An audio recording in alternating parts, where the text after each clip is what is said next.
Logan, and you are Santa Barbara. Oh, Matt, I'm sorry. I'm You're Sydney. Sydney. And we're with Santa Barbara Middle School Teen Press. We're a youth press organization reporting off of our school's website. So our first question is from Matt. Why did you decide to join the Peace Corps? Well, it was a very simple situation. It was the 1960s. It was a time when Kennedy had just talked about the Peace Corps, and I was playing football at the University of California, Berkeley. I was offered a chance to play for the Oakland Raiders and the Dallas Cowboys, and I asked my wife to marry me, and she said, well, I'll marry you, but I'm going to the Peace Corps. You want to go play football, so this is going to be difficult.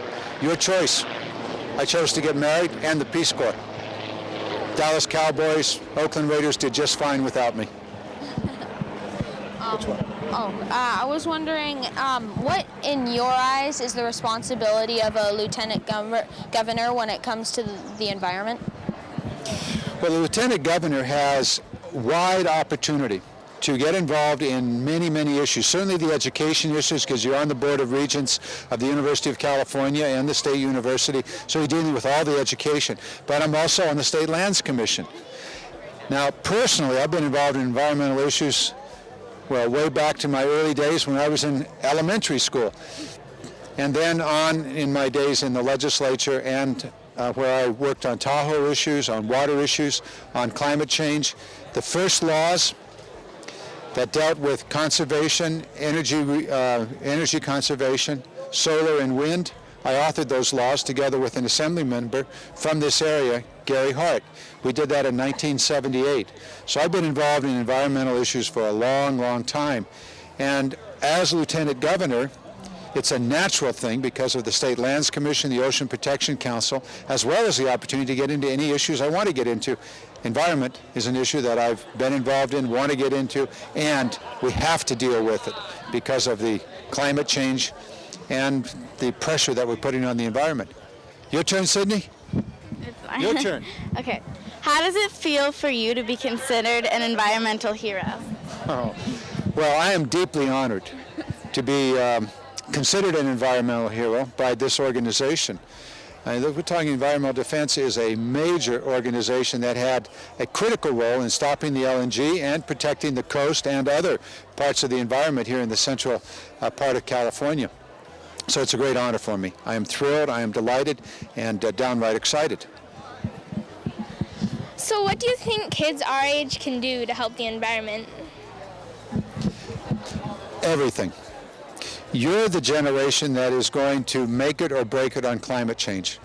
Now, my generation, we've pretty well screwed it up. My generation has consumed more than our share of the atmosphere's ability to absorb carbon dioxide and other greenhouse gases. So you're the ones that are going to be living with our decision. You've got to push this issue. You've got to protect the environment. 500,000 new Californians every year. Incredible pressure on the environment. So it's a big, big challenge. How can you do it? Just like you are here. Get involved, pay attention. When you study the sciences, study geology, biology, learn the sciences so that you're able to understand the issues of the environment, and the economic side of it too. So be really good students, learn, and then keep your passion about the environment alive. Keep it alive so that you're really engaged. Go out to the beach, go to the mountains, go look in along the creeks, and put yourself close to a tree. Go hug a tree every now and then.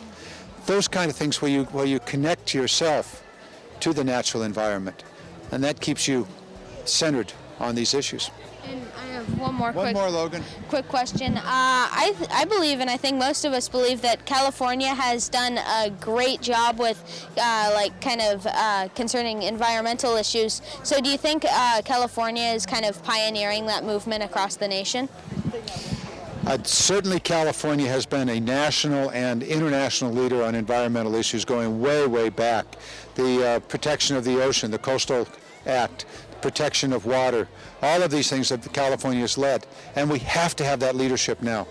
And this is a critical time. The climate change issues that I talked about a moment ago, they are fundamental challenges for us.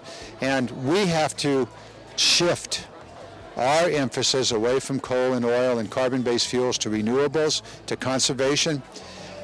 We're not there yet. We're clearly the leader, but we have to show the kind of leadership politically. We need a president that cares about this. We need members of Congress and Senate that care deeply about this. So we need to do the political side of this also, because that's where the laws are written. That's where the policy is actually put in place. However, it's also put in place locally. And young men and women like you who are out there talking to the neighborhood, putting together your organizations, doing these kinds of interviews, getting the word out, you make the difference. So thank you so very much for the interview. And don't you guys ever give up. Thank you. Logan, you got the mic. Thank you. Thank you very much, Lucia.